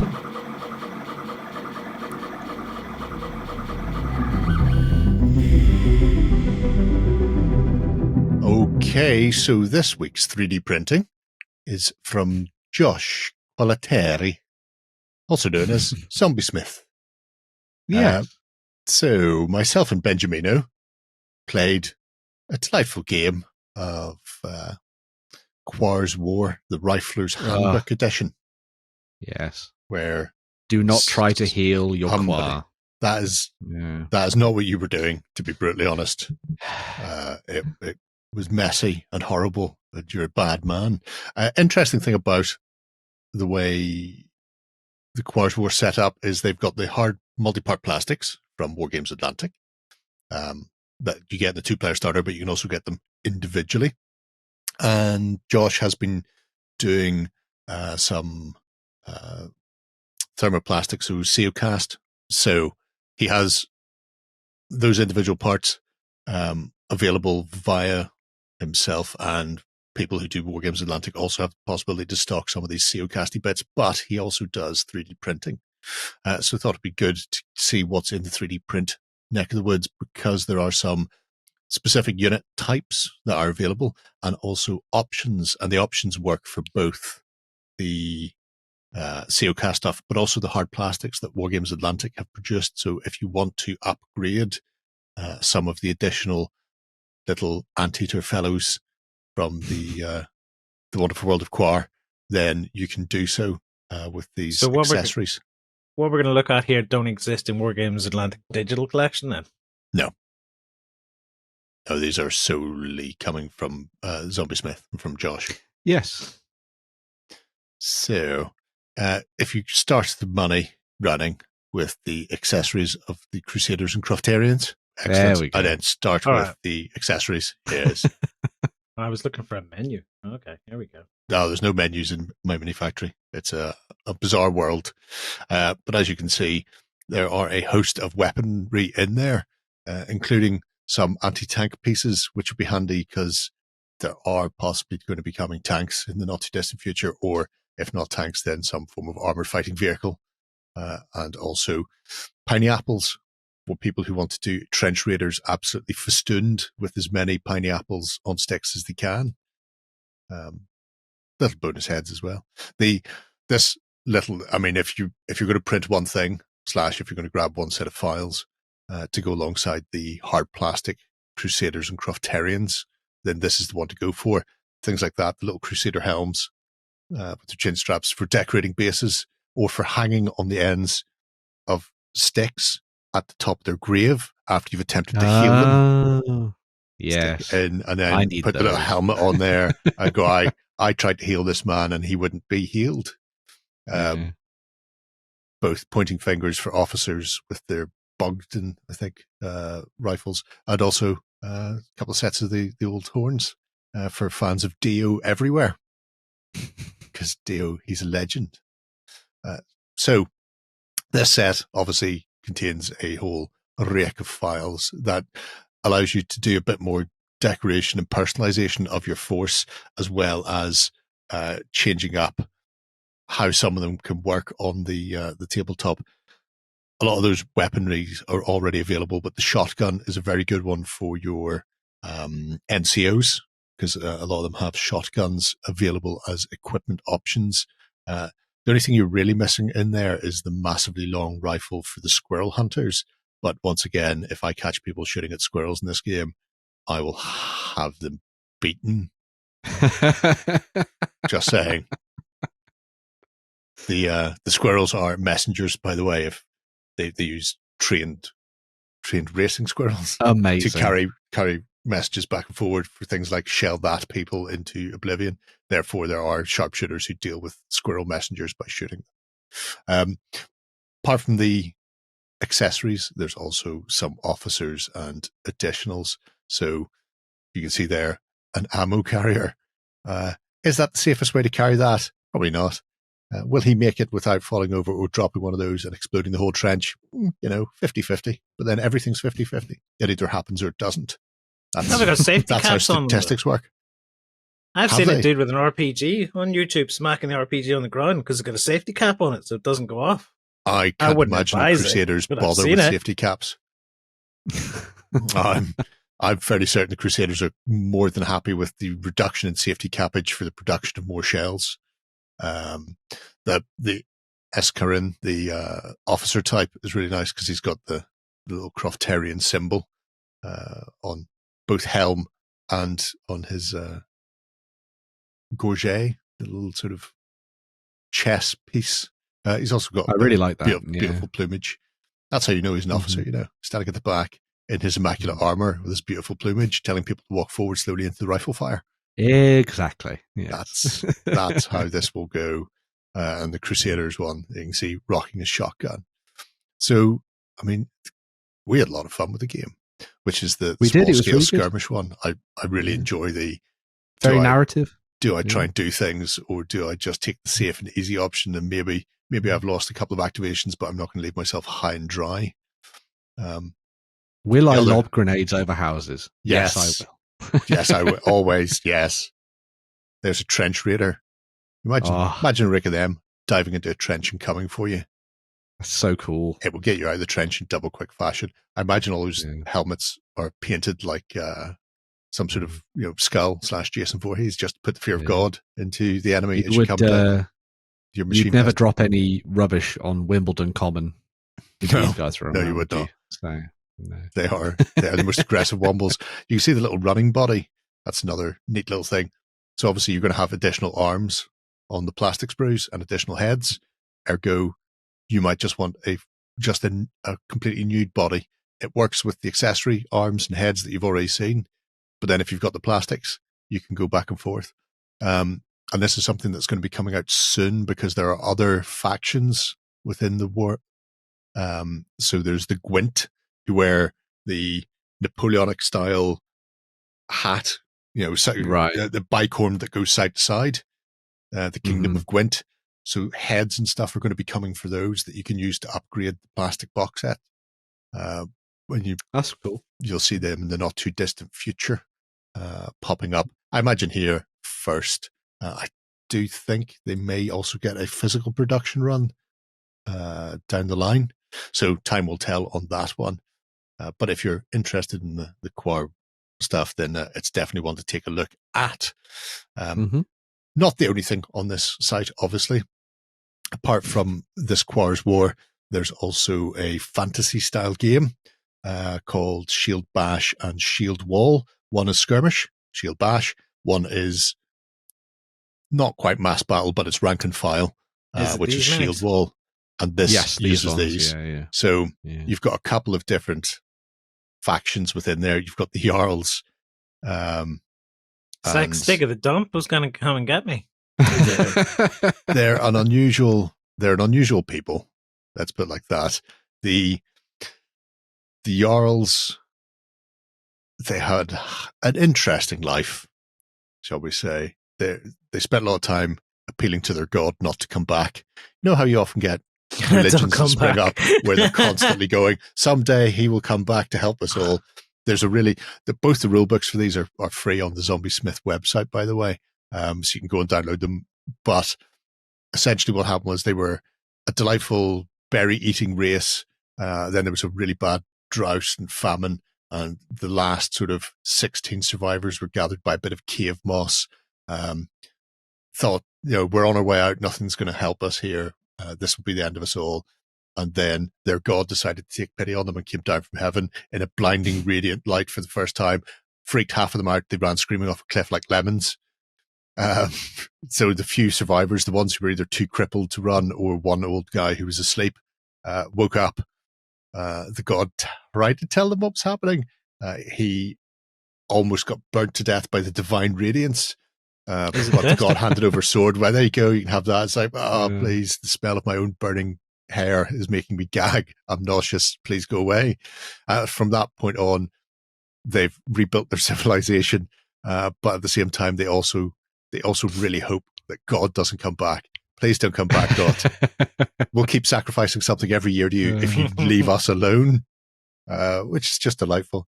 And then one unfortunate thing happened, which was a drunken priest accidentally set fire to the offering, burned down half the temple and crashed into things, at which point the god did stick his nose in and go, this is horrendous, you've offended me, and has darkened the sun, which has caused all sorts of problems. The great catastrophe has kicked off, and now the various nations are having to deal with the ramifications of that. So yeah, gods. Which rule book is this happening in? Because there's two. Like I say, they're both. One is skirmish and one is mass battle. So Shield Wall. Obviously Shield Wall's the big one. Shield Wall's the big one. And they're fairly chunky books when it comes to that. So it's a great little range of minis as well. Shield Wall's like 160 odd pages, with a load of the history and the wildlife and animals and all that sort of thing in it. Shield Bash isn't a million miles behind, but you can see here they're just really fun little characters. And because the way Josh writes games, it's like, yeah, games are great. Best type of games are narrative games that you make with your friends, which is why there are tell a story. Yeah, there are things like the Dormant Critters, which is a creepy looking newt fellow who may or may not be purple in color, and other little incidental animals and livestock and elk and things that maybe creep around. So even if you're not planning on playing Shield Bash or Shield Wall, they are really unique looking things, but at the same time I feel like I've seen them before in his Stick of the Dump cartoon style. Stick of the Dump was never that hairy, poor lad, but in the cartoon style of the illustrations and animations, there's bound to be other bits and pieces that could be dropped in there. I'd love to see these on the table kicking the ever-living cack out of some rag dolls from John's Britannians. Things they like would that, go really well with that.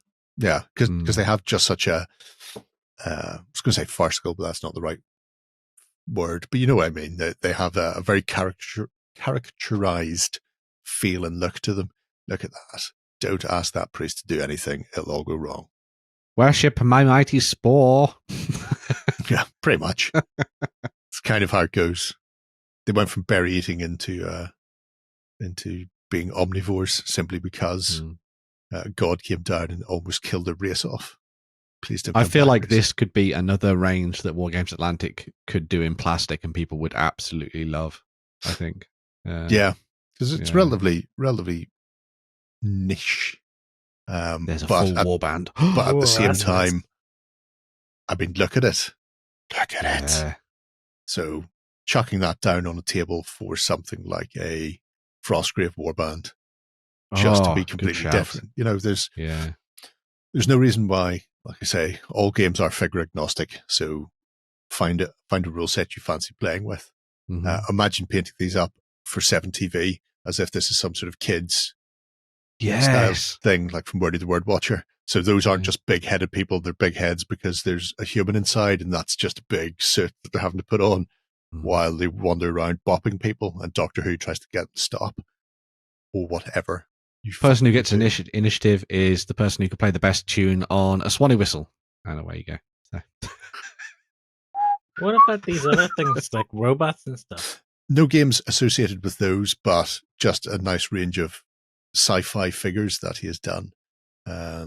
So, as you can see, bots are always good, and Why do I feel like I want to eat some Smash?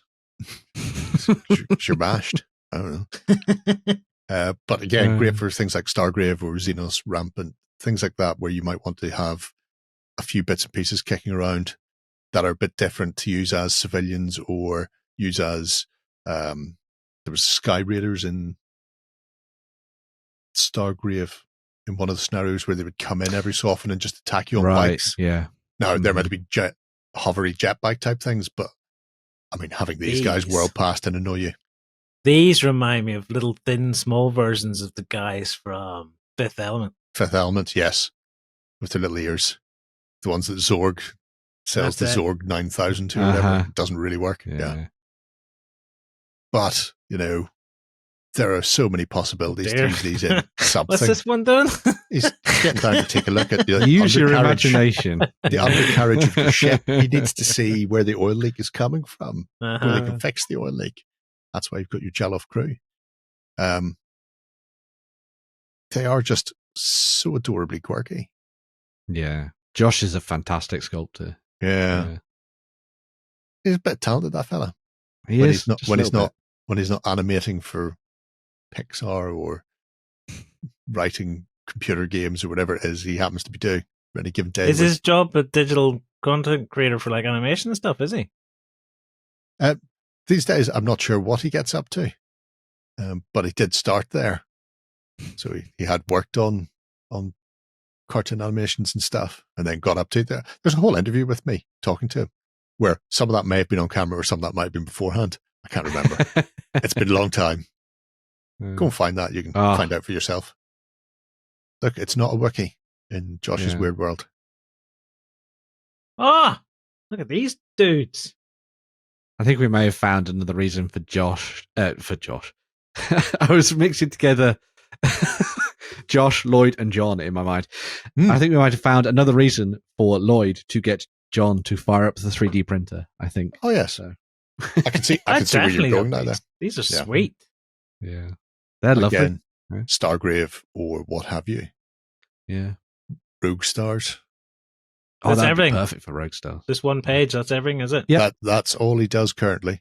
But as you can see, a diverse selection of weirdness from World War I anti-Trish Quar, not Jawa, to your fantasies, to your science fiction, and all with a distinctly comic theme running throughout them.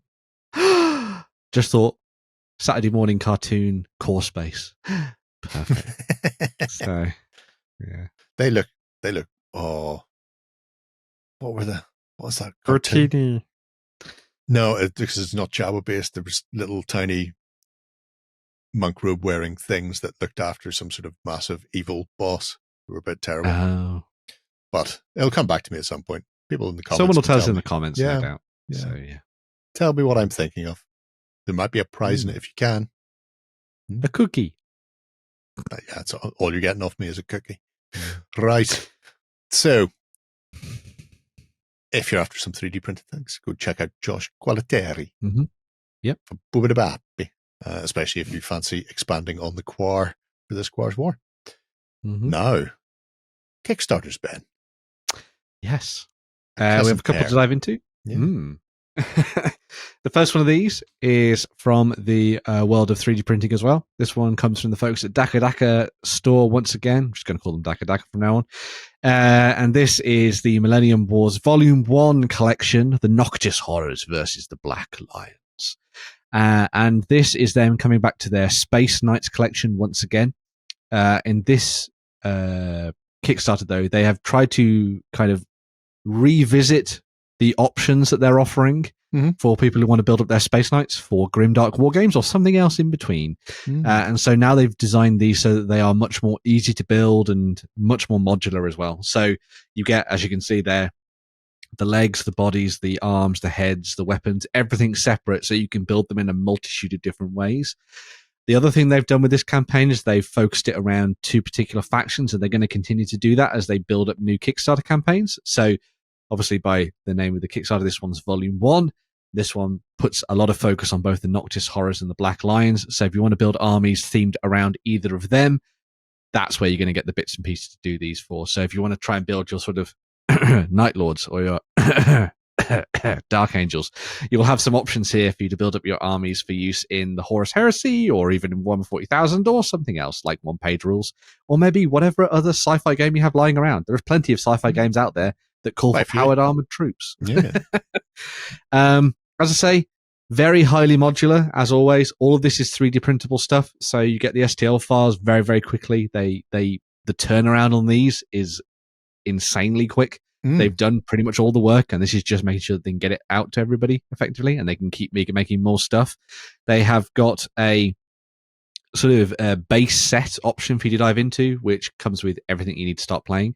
The early birds are over at this point, unfortunately. But you can go and get yourself the base set. But then there is like a base plus set, so that's standard and then the standard all in, which will give you additional options and things for you to come and pick up and add to your collection. It usually just means the add-on stuff. So the base set, as you can see here, gives you both of the factions selections. So you get all the different things for both the armies. So you get infantry, you get some specialist elites, you get characters. There's also like a walker in there as well, so there's like a dreadnought type thing you can throw into the mix. But then when you go for like the standard plus, etc., you can go in and you can get yourself all of the add-ons that are sort of paid options, as well as the stretch goals that they unlock throughout the rest of the campaign as well. So you get your kind of base troops, your elites, and because of the modular nature of the way that you build things, you can use them to create specific squads. So if you want to have loads of guys with flamers or grenade launchers or an assault squad, for example, you have all the options to do that without having to sort of buy individual packs and things like that. And it all just prints off at home and away you go. Bandabby dozy. Add-on and stretch goal wise, they have been working on a few interesting bits and pieces. So they've done like objective set, which you saw in the video that we showed earlier. And like stretch goals have gone towards them adding the big characters in, so be able to get like the leaders of both the Noctis Horrors and the Black Lions for you to play out games on the tabletop, alongside a multitude of other bits and pieces you can see here as well. What's quite nice about their stuff as well, you've landed exactly on it, Lloyd. They have a free STL, so if you want to go in and get yourself a miniature to test print and play around with, you can go and do that. And the other good thing is that DakkaDakka have been doing this for a while across multiple projects and delivering it all. And so they have really honed in on the way that they develop and design their miniatures. So if you're somebody who's like, do these print well, etc., they have gone through the ringer and done the quality testing and all that kind of thing. And they've really come back to it to kind of be like, this is how you're going to print these. This is the way you should do it. They even have technical specifications on their Kickstarter. So if you have an Elegoo Anycubic Frozone Creality photopolymer printer, they are going to be perfect for this. That's a mouthful. Yep. Don't understand what any of that means, but there we go. All the models have been test printed, and Chitubox is their recommended slicer. They also have a Discord channel, so if you're somebody who wants to dive in and is like, I don't know what any of this means, just like me, then you can go in there and get a tutorial from those folks over on Discord and have some fun. But yeah, really nice stuff from them once again. I really like that they've come back and revisited some of the stuff that they've been doing in the past. I like that they're sort of focusing it around narrative thing as well. So you get 2 cool factions. So if you're somebody who's diving in, wants to 3D print 2 big armies, just have at it. Dive in and print away. Well, it's nice to have it all collated for you. You just Yes. go, I'll just get the lot. Just get the lot. Everything in one big Takes all bundle, that and away you decision go. making out of the equation. It does. I'll just get everything. I A big want folder it. of files. Don't have to think or anything. It's the best Exactly. way. Just let it all wash over you. Oh, they've got some terrain as well. They do. Terrain and all sorts of bits and pieces. Yeah, it's great. All mod cons, then. 10 days left on it. And it's already well funded. So if you fancy backing that, if you do the 3D printing thing, you can do this. We shall allow you. Yeah. We're very good that way. We are Sticking with sci-fi, Ben. It's going very Akira. Oh, it really has. So, Monster Fight Club released Cyberpunk Red Combat Zone not too long ago. I think either last year or the year before. I think it was last year. And that was their skirmish-based game for the Cyberpunk role-playing game universe, where you dove in, you picked your faction, be it dirty corpos or something else in particular, and you would battle it out on the tabletop for supremacy of the streets. Well, they decided, why don't we go one better? And now they are bringing hard plastic awesomeness to the streets of the future with some amazing new vehicles. So, yes, you are going to be able to hair around the streets, sod walking around on your toes, in your booties, when you could instead come in a frickin' dropship or drive around on motorbikes and blow everyone to pieces. Explosions and motion not included. No, you have to do this in your mind. If you don't do it, then your models won't win. So wiggle the base. Go pew pew pew. Yeah, wiggle the. Exactly, yes. So the way that they've kind of come in to do it. So the big model that you saw there was the Zeta Tech Heracles, which is the big dropship for you to drop into your games alongside Max Tech and stuff. I mean, how cool is that? Oh my days. Oh, so cool. Let's go back oh, just look, you can see the inside and everything. Oh, blah. Back now. Inform, consume, obey. Yeah. But alongside that, they've also done a selection of new cyber bikes as well. So obviously within the world of Cyberpunk Red and Cyberpunk in general, there are lots of different corporations, lots of different manufacturers that make loads of amazing bikes. You can ride around on all of them because obviously the role-playing game is full of depth in that sense. And so is the miniatures game. So you'll be able to get the Yaiba Kusanagi, the M Industries Cybermoto, the Zone Cybercycles, the Kundalini Shiva, the Demon Superbike, the M Industries Warrior Road Bike as well. They are all available across a variety of different sets for you to dive in and get started. So whatever faction you're playing as, you'll be able to mount up and ride around. What are they delivering this as? Resins or what? Plastic. Yeah. Lovely plastic. What? Like real plastic or like real plastic? Yummy plastic. For reals? No. For real? I'm not going to get into it. What do you think real plastic is? I'm just curious. Like the bags. Not that restic Plastic is plastic. Resin. Resin is plastic. Plastic is a long chain polymer. Real plastic for me is when I can run my blade along it and the mold lines vanish. Hips. That's different. It's just polystyrene based. It's a styrene based plastic. Oh, so this is not real plastic. It is real plastic. Can I run my blade across it and the mold lines vanish? Sure, go nuts. You do whatever you want with it. Yes. So they've currently done all of the rest of their range in plastic already, and it's amazing. All of their warbands, you can go, crews, whatever, you can go and pick up and start playing the game of Cyberpunk Red. It's a really fun game, really nice mechanics to it. Very fun. Great for people who like Cyberpunk stuff. They're going to sell all of the vehicles individually, so you can get them as big packs as you can see here, or you can just get the bikes, or you can just get this Heracles, whatever you want to do. I'm saying it now. This one here is going to sell the most. Oh, yeah. Everyone wants a big dropship. I want the big dropship. Yeah. Everyone who's playing Stargrave wants that big dropship. Yes. And I'm fairly sure that Monster Fight Club know that as well. They're also doing a section of options so that if you've never played Cyberpunk Red before, but you want to dive in and you want to get the game and you want to get the motorcycles, you'll be able to get yourself that as well, alongside the Max Tech starter set, as you can see there as well. I think is really nice. So a lot of stuff for you to dive into for Cyberpunk Red on the vehicle front. If you've been playing the game already, it's very cool. This is a really fun pledge. If you want to drop $1,500, you can get your head in the game. If Jerry just sticks sunglasses on, he's already in the game. And away you go. Yeah. Yeah, I don't have to pay for any of these things. Yeah. But then everyone will I'm just like Columbo. mistake you for Balin's Skull, and it'll be weird. Good. Why is Balin's Skull in my Dark Age army? I It's don't fine. understand. Whatever. Yeah. I've done. But yes, lots see of no different problem. options. As you can see, buy individual packs, buy whatever you want, get your starter gangs, dive in, have some fun. For anyone who's not played the game, very cool, quick, and easy skirmish-based system. It uses a really nice reaction mechanic to it. So you have colored actions based on dice, and the dice obviously give you tiered options for how well you're going to do. So obviously, the higher, if it's green, you've got higher dice values, yellow and red, each tied into different characters.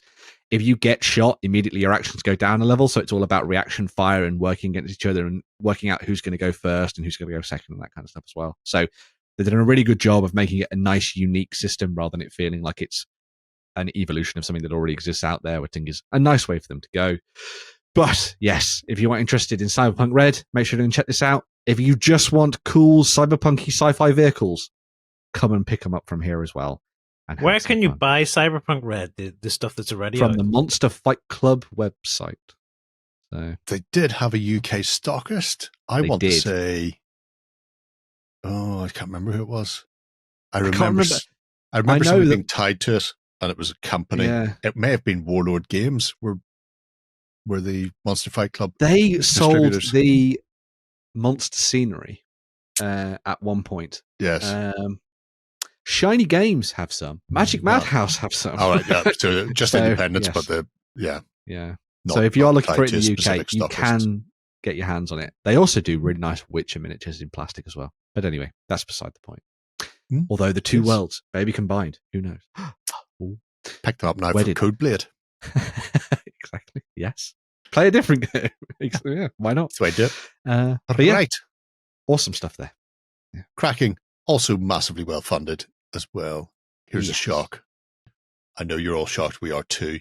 And there is, people like that stuff. There's 2 weeks left on that. So Mhm. plenty of time if you want to go off, get a copy of Codeblade, see exactly what you need to buy to get those on the or table. just get yourself a whiz bang dropship for Stargrave. Also, yes, these are all viable Very things true. for you to do. Right. I think that wraps us up for another week. We're going to flee into the night. Don't forget, if you want a chance to win Zone Wars and the Robots and Psionics expansion, then chuck a comment below here on the YouTubes and do the subscribing It's a thing game as in a well. box. It's a game in 2 boxes in this Well, case. yes. So you can get all your friends in there as well. Right. We shall be back again next Friday for more of the same. But if that's too long, come and join us on Sunday morning over on tabletop.com for the XLBS version of the show, where we You have feel a gentle back in- meander. Gentle meander through the hobby with our cultists. Come on, Jerry, join in. I'm not looking Don't make at me you. look weird doing it on my own. You will always look weird. And 2 of us looking weird together will be no better. Right. Until then, have a great week of gaming. Bye-bye. Go ahead and check out our other content on screen now. And while you're at it, why not hit subscribe and remember to ding our dong. Go on, you know you want to click it. Go on.